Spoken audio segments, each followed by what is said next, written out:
Good morning student, myself Seema Mishra from Shiv Jyoti educational group Kota. बच्चों आज हम हिंदी टेक्स्ट से पार्ट 1, पार्ट 2 और पार्ट 6 का दोहरान पढ़ेंगे। पार्ट 1, वह चिड़िया जो स्मरणीय बिंदु नंबर 1 पे चिड़िया को अन्न से प्यार है। इस पैराग्राफ में बताया गया है कि जो चिड़िया है वह जुंडी के दाने यानी कि बाजरे और मक्के के जो अधपके दाने हैं उसे रुचि से और रस से खा लेती है और वह छोटी है, साथ में संतोषी यानी जो भी मिलता है उससे संतुष्ट होने वाली है और नीले पंखों वाली है और उसे अन्न से प्यार है। Second point, vision. विजन का यहाँ अर्थ होता है एकांत। विजन से प्यार। यहाँ बताया गया है कि वह जो छोटी संतोषी चिड़िया है जो नीले पंखों वाली है वो अपना कंठ खोलकर मतलब पूरे स्वर के साथ बूढ़े वन बाबा की खातिर यानी कि बूढ़े यानी कि बहुत ही पुराने जंगल में बहुत ही रुचि से रस से और बहुत ही मन लगाकर गाती है। और विजन यानी एकांत में उसे क्या है, उसे एकांत से प्यार है।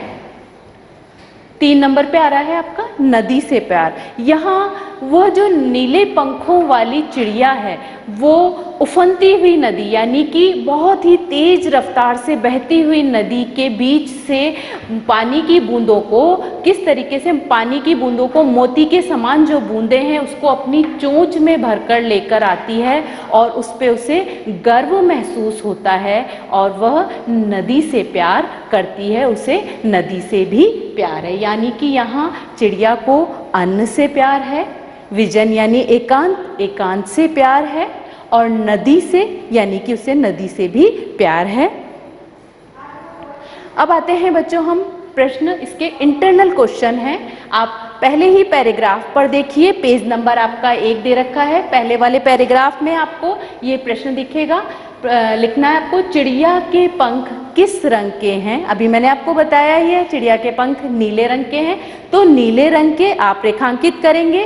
पेज नंबर 1 पर पैराग्राफ आपका 1 नंबर का जो पैराग्राफ दिया है उसी पे है नीले रंग के। प्रश्न नंबर 2 है यहीं पर पैराग्राफ 1 में ही है, चिड़िया क्या खाना पसंद करती है। अभी मैंने बताया आपको जुंडी के दाने। जुंडी के दाने वो होते हैं जो अधपके दाने होते हैं और उसमें एक दूध, एक रस निकलता है। अधपके यानी जो पूरे पके नहीं होते हैं, ज्वार और बाजरे के ऐसे दाने जुंडी के दाने कहलाते हैं। तो दूध भरे जुंडी के दाने आप यहाँ पर इसे रेखांकित करेंगे पेज नंबर 1 पर। प्रश्न नंबर 3, गर्बीली चिड़िया क्या लेकर आती है। ये प्रश्न नंबर 3 है और ये पेज नंबर 2 पर आपको ऊपर ही ऊपर देखना है। पैराग्राफ नंबर 3 पे जल का मोती। अभी मैंने आपको बताया है बहती हुई उफनती हुई नदी से वह जो जल की बूंदे लेकर आती है उसे जल के मोती के समान यहाँ बताया गया है। तो वह क्या लेकर आ रही है, जल का मोती यानी जल रूपी जो बताया है मोती के समान जल को बताया है वो जल का मोती लेकर आती है। अब आ जाते हैं हम बच्चों कॉपी वर्क पर। प्रश्न 1, इस कविता के आधार पर बताइए कि चिड़िया को किन किन चीजों से प्यार है। उत्तर, चिड़िया को गेहूं, बाजरे, जितने भी अधपके दाने होते हैं जिनसे दूध या रस निकलता है वो सभी अधपके दाने, तो यानी गेहूं, बाजरे के अधपके दाने, घने जंगल, नदी और एकांत। ये अभी हमने पढ़ा ही है कि नदी से भी प्यार है और एकांत में रहना पसंद करती है क्योंकि वहाँ वो अपने स्वर से उस बूढ़े वन बाबा, बूढ़े जंगल के लिए, पुराने जंगल के लिए गाती है और एकांत में ही रहती है। तो इन सभी से उसे प्यार है। प्रश्न 2, आशय स्पष्ट करो। क, रस उड़ेल कर गा लेती है। यहाँ चिड़िया जो है जंगल में, जब जंगल के अंदर है बूढ़े वन बाबा की खातिर, जंगल में स्वतंत्र रूप से, एकांत में, स्वतंत्र का मतलब हो गया यहाँ एकांत में स्वतंत्र रूप से रहती है और ऐसा लगता है उसके मधुर स्वर, यानी कि जो वो स्वर गाती है, जिस स्वर से गाती है उसके जो स्वर हैं बहुत ही मीठे हैं, मधुर हैं। मधुर स्वर वातावरण में रस घोल देते हैं और उस जंगल में जब वो एकांत में गाती है तो उसके जो स्वर आते हैं वो उस वातावरण में एक रस घोल देते हैं, एक सुर चारों ओर बिखर जाता है जो सभी को अच्छा लगता है। तो यहाँ रस उड़ेल कर यानी कि पूरे स्वरों के साथ में गाती है। ख, चढ़ी नदी का जाती है। चिड़िया भरी नदी की गहराई का, यानी जो बहुत भरी हुई उफनती, मतलब बहुत गहराई से जो बह रही है, उस नदी की गहराई का अनुमान लगाकर, उसे पता है कि वो नदी बहुत गहरी है, लेकिन फिर भी उस अनुमान लगाती है कि हाँ गहराई से ही मुझे पानी की बूंदों को निकाल के लाना है। जल की मोती रूपी, यानी जो जल की बूंदें हैं उसे मोती के समान बताया है, तो मोती रूपी बूंदों को अपनी चोंच में भरकर ले जाती है और उस गहरी नदी से जल की बूंदों को इस तरीके से निकाल कर लाती है जैसे कि मोतियों को उस पानी की बूंदों के समान उस वहां से चोंच में, अपनी चोंच में भरकर लेकर आती है। अब आ जाते हैं हम प्रश्न। कवि के अनुसार चिड़िया की क्या विशेषताएं हैं? उत्तर, कवि के अनुसार चिड़िया छोटी, संतोषी और नीले पंखों वाली है। मैंने अभी आपको पैराग्राफ 1 में बताया था कि चिड़िया जो है बहुत छोटी है, साथ ही संतोषी, जो भी उसे मिलता है उसमें संतुष्ट होने वाली है, और उसके पंख कैसे हैं? उसके पंख नीले हैं। चिड़िया किसके लिए गाती है? चिड़िया बूढ़े वन बाबा के खातिर गाती है, यानी कि वो जो जंगल है उसे बूढ़े वन बाबा की क्या दी गई है? उपमा दी गई है। तो वहाँ वह किसके खातिर गा रही है? उस जंगल के लिए गा रही है जो बहुत पुराना है, उसे हम बूढ़े वन बाबा का नाम दिया है, के खातिर गाती है। अब आ जाते हैं बच्चों हम पाठ 2 बचपन के दौरान पर। इनकी ये कवित्री है कृष्णा सोपती। स्मरणीय बिंदु नंबर 1 पर है लेखिका का बचपन संस्मरण। इस पाठ में लेखिका अपने बचपन को याद करती हैं और बचपन की यादों को आज के समय से किस तरीके से जोड़ती हैं वो बताया गया है। लेखिका कहती हैं कि बचपन में वे बहुत ही तरह तरह के रंग बिरंगे कपड़े पहनती थी, लेकिन धीरे धीरे अब उन्हें हल्के रंग के कपड़े पसंद हैं। बहुत तरह की फ्रॉकें पहनती थी जिसमें कई फ्रिज लगे हुए होते थे, पॉकेट्स लगे हुए होते थे, लेकिन अब वह उम्र के ऐसे मोड़ पर आ गई हैं जहां उन्हें दादी या नानी कहा जाता है, बुआ जी कहा जाता है, और अब उन्हें हल्के रंग पसंद हैं। नंबर 2, साप्ताहिक दिनचर्या। अब लेखिका बताती हैं कि उन्हें किस तरीके से सप्ताह होता है, पूरे वीक यानी सप्ताह में किस तरीके की दिनचर्या करनी होती है। उन्हें शनिवार के दिन यानी शनिवार के दिन एक ऑयल पीना पड़ता था जो कैस्टर्ड ऑयल या ऑलिव ऑयल होता था। उसका एक ग्लास होता था जिसके नाप से प्रत्येक उसको खुराक दी जाती थी ताकि स्वास्थ्य ठीक रह सके और पेट ठीक रह सके, और सभी को ये एक बंदिश होती थी कि वह पीना ही पड़ता था। साथ में उन्हें इतवार के दिन यानी रविवार, संडे जिसे हम बोलते हैं, इतवार के दिन उन्हें अपने मोजे खुद धोने पड़ते थे, स्वयं धोने पड़ते थे, और तो और साथ में जूतों को पॉलिश करके उन्हें चमकाना भी पड़ता था। तो यानी उन्हें सप्ताह में शनिवार के दिन एक ऑयल पीना पड़ता था जिसे कैस्टर्ड ऑयल या ऑलिव ऑयल कहा जाता है। साथ ही इतवार के दिन मोजे धोने का काम, स्टॉकिंग धोने का काम, साथ में अपने जूतों को इतना अच्छे से पॉलिश करना कि वे चमकने लगे, ये कार्य उनके खुद के ऊपर होता था। अब आते हैं पॉइंट नंबर 3 पर, समय परिवर्तन। वो कह रही है कि अब धीरे धीरे समय में परिवर्तन हो गया है। पहले ग्रामोफोन चलते थे, यानी जो ग्रामोफोन होते हैं, टेप रिकॉर्डर, वो चलते थे, और आज क्या चल रहे हैं, आज रेडियो और टेलीविज़न का ज़माना आ गया है। पहले के लोग कचौड़ी समोसा खाते थे, अब पेटीज खाते हैं, और पहले के समय में लोग कुल्फ़ी खाते थे, अब वो आइसक्रीम में बदल गई है, शरबत कोक पेप्सी में बदल गए हैं। यानी कि समय जैसे जैसे परिवर्तन हुआ है, वैसे वैसे खान पान में भी परिवर्तन आ गया है। तो ये समय परिवर्तन उन्हें यहाँ पर बहुत ही अलग लग रहा है।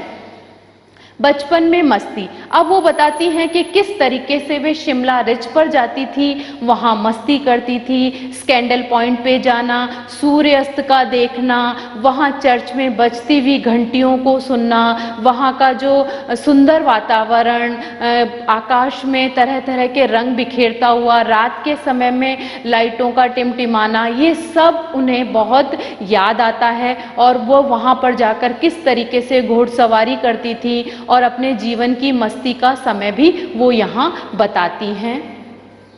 अब आते हैं हम पॉइंट 5 पे, चश्मा लगाना।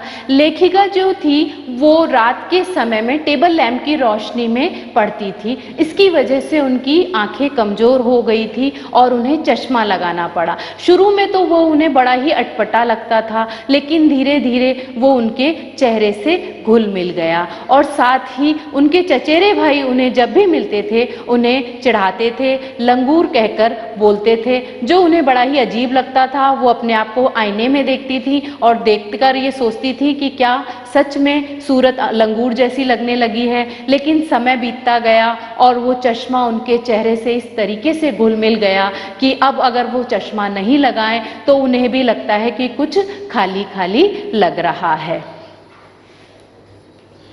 अब आ जाते हैं बच्चों हम अपने पाठ के इंटरनल क्वेश्चन पर।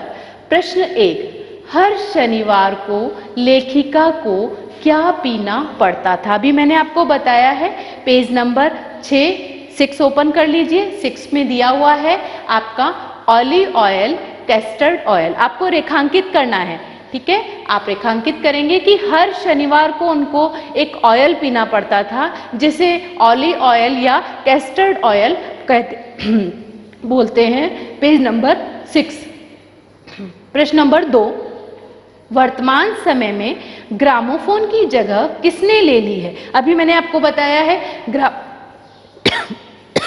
प्रश्न 2, वर्तमान समय में ग्रामोफोन की जगह किसने ले ली है? मैंने अभी आपको बताया था कि ग्रामोफोन की जगह रेडियो और टेलीविज़न ने ले ली है, क्योंकि समय परिवर्तन हो गया है। ये आपको पेज नंबर 7 आपको ऊपर ही ऊपर दिखाई देगा। फर्स्ट सेकंड लाइन में है या फर्स्ट लाइन में दे रखा है रेडियो और टेलीविज़न। पेज नंबर है 7। प्रश्न नंबर 3 देखिए, लेखिका ने छुटपन में कहाँ मजे किए थे? ये भी पेज नंबर 7 पे ही है, नीचे ही नीचे आ जाइए। नीचे वाले पैराग्राफ की फर्स्ट लाइन है शिमला रिज। मैंने अभी आपको बताया था कि वे शिमला रिज पे जाती थी, जहाँ वह मजे करती थी, अपनी मस्ती करती थी। तो ये शिमला रिज इसका उत्तर है। तो लेखिका ने अपने छुटपन में मतलब बचपन में कहाँ मजे किए थे? शिमला रिज पर। बच्चों अब हम आ जाते हैं पार्ट 2 बचपन के कॉपी वर्क पर। आप सबने ये कॉपी वर्क किया होगा। इसकी लेखिका है, मैंने अभी आपको बताया था, कृष्णा सोपती।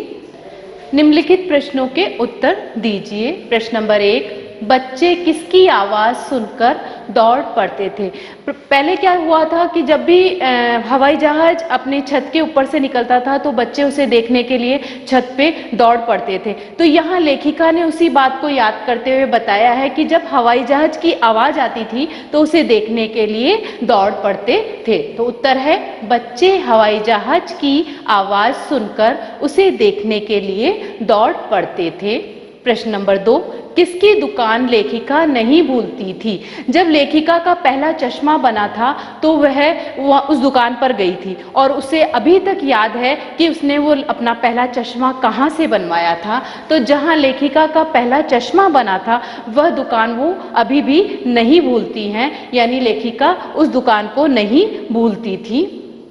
प्रश्न 3, लेखिका बचपन में इतवार की सुबह क्या क्या काम करती थी? ये मैंने अभी आपको बताया है कि लेखिका बचपन में इतवार की सुबह अपने मोजों को धोने का व जूते पॉलिश कर उन्हें चमकाने का काम करती थी। बताया था कि इतवार के साप्ताहिक दिनचर्या में कि वो अपने मोजों को धोती थी और साथ में ही जूतों को पॉलिश करना उनका ये साप्ताहिक दिनचर्या का काम होता था।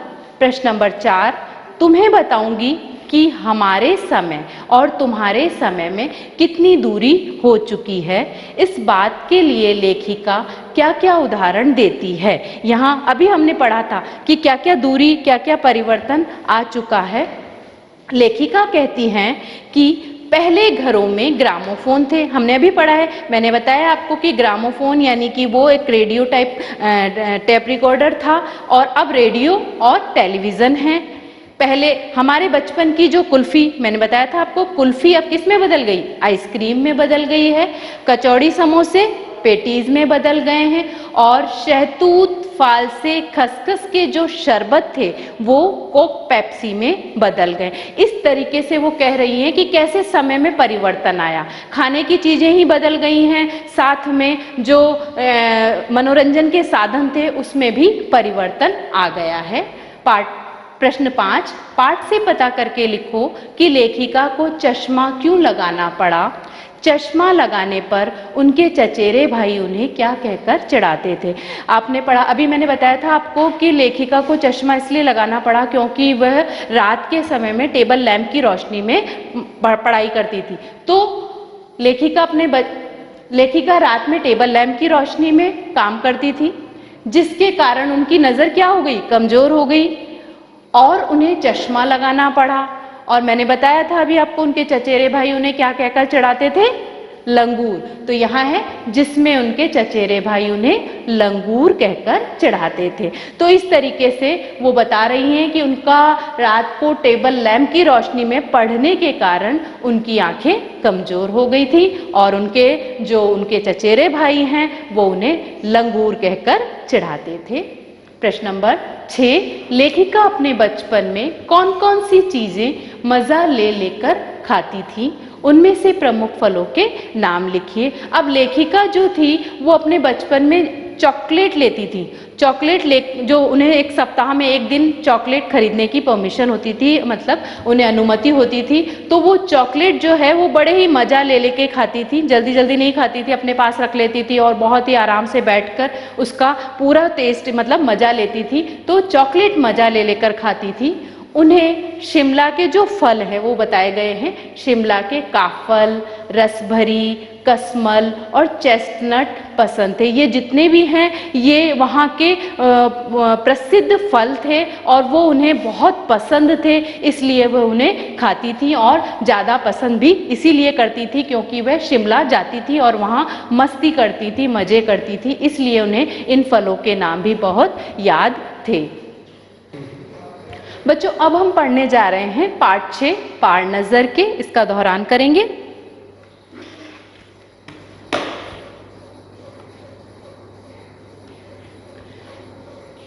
स्मरणीय बिंदु नंबर 1 पे है विज्ञान पर आधारित काल्पनिक कहानी। ये जो कहानी है एक वैज्ञानिकों के जीवन के मतलब वहाँ के रहन सहन के ऊपर आधारित है और काल्पनिक है, यानी कि कल्पना की गई है। ये घटना के बारे में बताया गया है कि किस तरीके से कल्पना करके इस पाठ को बनाया गया है। जयंत विष्णु नालिकर ने इस पाठ को कल्पना के माध्यम से लिखा है और इसमें बताया है कि जमीन के नीचे बसी कॉलोनी, जो मंगल ग्रह है वहाँ पर बताया है कि एक कॉलोनी बनी हुई है जो जमीन के नीचे बसी हुई है और वहाँ एक सुरंग भी बनी हुई है। सुरंग जो है, सुरंग के अंदर जाने के लिए वहाँ कुछ चुनिंदा लोगों को ही प्रवेश दिया गया है। आम लोग वहाँ पर जो साधारण लोग हैं वो उसके अंदर प्रवेश नहीं कर सकते हैं। परंतु छोटू जो है वो सुरंग में जाने के लिए बहुत ही उत्साहित रहता था, बार बार अपनी माँ से कहता था कि मुझे एक बार उसके अंदर जाकर देखना है और माँ उसे मना कर देती थी क्योंकि वहाँ जाने के लिए एक कार्ड बना हुआ होता है और वहाँ से उस कार्ड के द्वारा जो लोग चुने जाते हैं उन्हें ही अंदर जाने की अनुमति होती है। एक बार छोटू क्या करता है, वो कार्ड अपने पापा का उठा लेता है और वो वहाँ चला जाता है और खांचे में कार्ड डाल देता है। कार्ड डालते ही क्या होता है कि वहाँ का जो गेट है वो दरवाज़ा खुल जाता है और छोटू उस सुरंग के अंदर प्रवेश कर जाता है।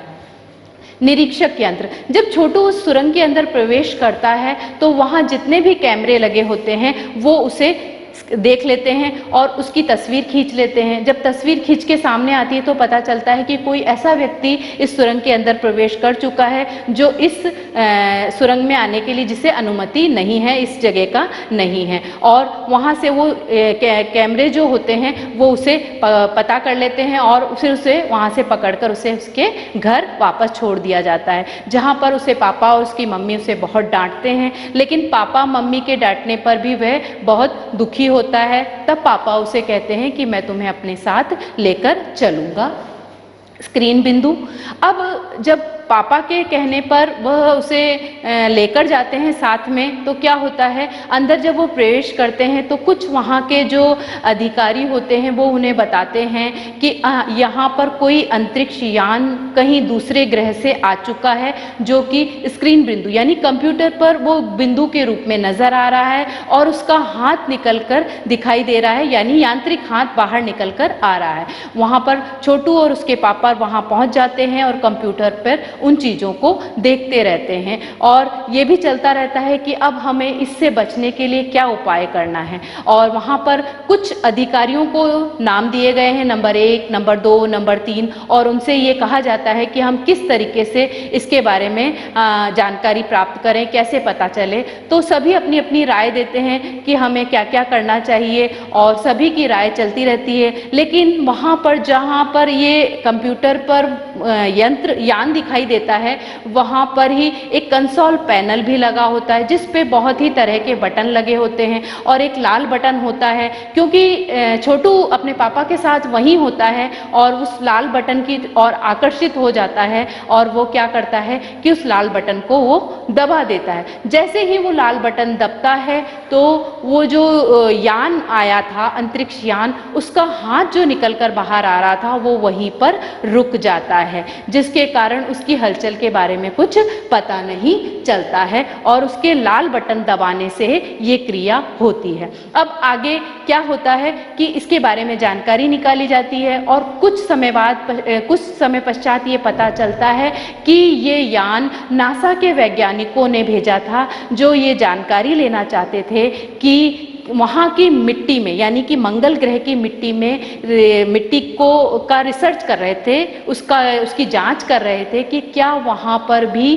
जीवन संभव है। इसकी रिसर्च करने के लिए, इसकी जांच करने के लिए नासा के वैज्ञानिकों ने उन्हें वहाँ भेजा था और तो और वहाँ पर यह भी पता किया जा रहा था कि किस तरीके से आगे जीवन संभव। लेकिन अंतरिक्ष में रहने वाले छोटू के जो परिवार के लोग थे या छोटू के जितने भी कॉलोनी के लोग थे वो अपने आप को छिपाकर रखना चाहते थे ताकि किसी को इस बारे में पता ना चल सके। और साथ में ही सुरंग में जाने के लिए हर किसी को इसलिए अनुमति नहीं थी क्योंकि एक स्पेशल सूट पहनना पड़ता था, स्पेस सूट, और उसी के साथ जूते भी पहनने पड़ते थे और वही पहना हुआ व्यक्ति उसके अंदर प्रवेश कर सकता था। इसलिए आम लोगों को वहां जाने की अनुमति नहीं थी और वही लोग जा सकते थे जिन्हें वहां पर चुन लिया गया है, सेलेक्ट किया गया है, वही लोग उस सुरंग के अंदर प्रवेश कर सकते थे। बच्चों, अब हम आ जाते हैं इंटरनल क्वेश्चन पर। प्रश्न नंबर 1, छोटू ने खांचे में क्या डाला? मैंने अभी आपको बताया है, ये पेज नंबर 35 निकाल लीजिए, रेखांकित करेंगे आप। उत्तर है कार्ड। वो कार्ड जो उसके पापा के नाम से बना हुआ था, उसने उस कार्ड को उठा लिया बिना परमिशन के और उसने उस खांचे में, यानी कि जैसे ही उस खांचे में वो कार्ड डाला वहां का प्रवेश द्वार खुल गया, तो उसने खांचे में क्या डाला? कार्ड डाला। प्रश्न नंबर 2, सुरंग में जाने के लिए क्या पहनना पड़ता था? ये भी आपका पेज नंबर 35 पे ही है, रेखांकित करेंगे आप। उत्तर स्पेस सूट। मैंने भी आपको बताया कि वहां जाने के लिए एक खास किस्म का स्पेस सूट पहनना पड़ता है, तभी वहां अंदर जाने की उन्हें अनुमति दी जाती है। प्रश्न नंबर 3, पापा छोटू को कहाँ लेकर गए? अब पापा, जब छोटू वहां से पकड़ा जाता है तब पापा उसे अपने साथ कंट्रोल रूम लेकर जाते हैं, तो पापा छोटू को कहाँ लेकर गए? कंट्रोल रूम लेकर गए। अब आ जाते हैं हम कॉपी वर्क पर। निम्नलिखित प्रश्नों के उत्तर दीजिए। छोटू का परिवार कहाँ रहता था? मैंने भी आपको बताया था, छोटू का परिवार मंगल ग्रह पर जमीन के नीचे, यानी जमीन के नीचे बसी कॉलोनी में रहता था। मंगल ग्रह में भी बताया है जमीन, जमीन के नीचे बसी कॉलोनी, और उसके अंदर भी सुरंग बताई गई है। तो यहाँ जमीन के नीचे बसी कॉलोनी में रहता था। और नासा द्वारा भेजे गए, नासा ने जो अंतरिक्ष यान भेजा था, मैंने भी बताया मिट्टी का वो रिसर्च करने के लिए, तो नासा द्वारा भेजे गए अंतरिक्ष यान का नाम वाइकिंग था। प्रश्न नंबर, छोटू को सुरंग में जाने की इजाजत क्यों नहीं थी? पाठ के आधार पर लिखिए। मैंने अभी आपको बताया था कि वहाँ सिर्फ कुछ चुनिंदा लोगों को ही जाने की इजाज़त होती है, लेकिन जो साधारण लोग होते हैं, आम लोग होते हैं, उन्हें वहाँ जाने की इजाज़त नहीं थी, क्योंकि सुरंग का रास्ता जमीन के ऊपर था। जो सुरंग बनी हुई थी वो, उसका रास्ता भी जो था वो जमीन के ऊपर बना हुआ था। तो वहाँ जाने के लिए वहाँ केवल यंत्रों की, जो वहाँ सारी यंत्र लगे हुए थे, जो मशीनें लगी हुई थी, तो की देखभाल करने वाले ही जाते थे। तो वहाँ पर जो उसकी देखभाल करते थे, जो उसका ध्यान रख सकते थे, उन्हीं लोगों को जाने की अनुमति थी। इसलिए छोटू को सुरंग में जाने की इजाज़त नहीं थी। इसलिए वहाँ छोटू को नहीं जाने दिया जा रहा था, क्योंकि यंत्रों के बारे में कोई जो जानकार है वही उसको हाथ लगा सकता है। अगर कोई और चला जाए और किसी यंत्र को छू ले तो उससे क्या घटना हो सकती है वो किसी को भी नहीं पता। इसलिए वहाँ सिर्फ यंत्रों की देखभाल करने वाले ही जा सकते थे। कंट्रोल रूम में जाकर छोटू ने क्या देखा और उसने क्या हरकत की? अभी मैंने आपको बताया था कि वो कंट्रोल रूम में उसके पापा जब उसे ले जाते हैं तो वो वहाँ जब जाता है, वहाँ के कैमरे, वहाँ की सारी चीज़ों को, यंत्रों को देखकर बहुत आश्चर्यचकित हो जाता है, और साथ में उसको देखकर वो थोड़ा सा आकर्षित भी होता है कि उन चीज़ों को वो छू सके, देख सके। तो वो क्या करता है, कंट्रोल रूम में जाकर छोटू ने कंप्यूटर स्क्रीन पर एक अंतरिक्ष यान और कंसोल पैनल देखा। उसने वो तो देखा कि कंप्यूटर पे कुछ अंतरिक्ष यान दिखाई दे रहा है जो कहीं और से आया हुआ है, साथ में उसने वो वहां पर रखा हुआ एक कंसोल पैनल बना हुआ था जिस पे बहुत सारे बटन लगे हुए थे, तो उसने उसको भी देखा। जिस पर कई बटन लगे थे, उसने कंसोल पर लगे लाल बटन को दबा दिया। अब उससे रहा नहीं गया, उस लाल बटन को देखकर वह बड़ा ही आकर्षित हुआ, उसको दबाने की उसकी इच्छा हो गई, और अंत में उसने बिना पूछे उस बटन को दबा दिया। और दबाने पे क्या हुआ, जिससे अंतरिक्ष यान का यांत्रिक हाथ बेकार हो गया। जो अंतरिक्ष वहां पर आया था, जिसके अंदर से एक यांत्रिक हाथ बाहर निकल रहा था, वो वहीं पर रुक गया, यानी कि बेकार हो गया। इस कहानी के अनुसार मंगल ग्रह पर कभी आम जनजीवन था, वह सब नष्ट कैसे हो गया? अपने शब्दों में लिखिए। देखिए, मंगल ग्रह पर पहले क्या था, सामान्य जीवन चलता था, लेकिन सूरज की किरणों से कुछ ऐसे परिवर्तन हुए कि उसकी ताप की वजह से लोगों को अपने आप को सुरक्षित करने के लिए उसके मंगल ग्रह के नीचे अपनी एक दुनिया बसानी पड़ी, और उस दुनिया में अपने आप को सुरक्षित करना पड़ा। तो यहाँ बताया गया है कि जो छोटू के परिवार के पूर्वज थे, उन्होंने ये काम किया था और अपने आप को वहाँ पर सुरक्षित किया था। इस कहानी के अनुसार मंगल ग्रह के लोग भी कभी धरती के ऊपर सामान्य जीवन बिताया करते थे। पहले वो लोग भी धरती के ऊपर रहते थे और जो सामान्य जीवन चलता था वह उसी तरीके से बिताते थे। लेकिन धीरे धीरे सूरज में हुए परिवर्तन के कारण, सूरज में इस तरीके की किरणें निकलने लगी, उसके कारण बदलाव हुआ, और जिससे प्राकृतिक संतुलन बिगड़ गया और वहाँ सब कुछ धीरे धीरे नष्ट हो गया, और वहाँ का जो प्राकृतिक संतुलन था, पेड़ पौधे, जीव जंतु सभी धीरे धीरे नष्ट होते जा रहे थे। इस कारण उनके पूर्वज, छोटू के परिवार के जितने भी पूर्वज थे, उन्होंने अपने आप को सुरक्षित रखने के लिए सुरंग बनाई, साथ ही जमीन के नीचे अपने आप को क्या किया, सुरक्षित कर लिया, और वहां सब नष्ट हो गया। वहां तो नष्ट हो गया, लेकिन उन्होंने अपने आप को एक जमीन के नीचे कॉलोनी में बसाकर सुरक्षित कर लिया। कहानी में अंतरिक्ष यान को किसने भेजा था और क्यों? अंतरिक्ष यान को पृथ्वी से नासा ने भेजा था। मैंने अभी आपको बताया है कि पृथ्वी से भेजा गया था वो अंतरिक्ष यान, जिसमें से एक यांत्रिक हाथ बाहर निकल रहा था। वो वहां पर मिट्टी उकेरने के लिए आया था। उकेरना मतलब मिट्टी को खोदकर अपने हाथ में ले जाने के लिए आया था कि वहाँ के उस नमूनों से पता कर सके, मिट्टी के जो नमूने हैं उससे ये जानकारी कर सके कि क्या वहाँ पर भी जीवन संभव है, जीव का अस्तित्व है। नासा ने भेजा था। वहाँ के वैज्ञानिक मंगल ग्रह की मिट्टी का अध्ययन कर ये जानना चाहते थे कि क्या मंगल ग्रह पर पृथ्वी जैसा जीवन है या नहीं, कि हम वहाँ जाकर जीवित रह सकते हैं या नहीं।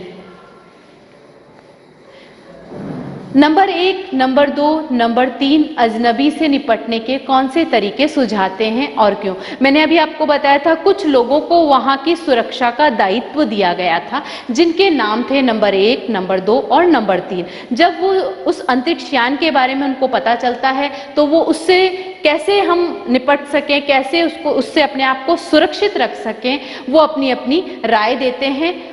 अंतरिक्ष यान को देखते ही तीनों ने तरीके सुझाए, तीनों ने अपनी अपनी राय दी, सुझाव दिए।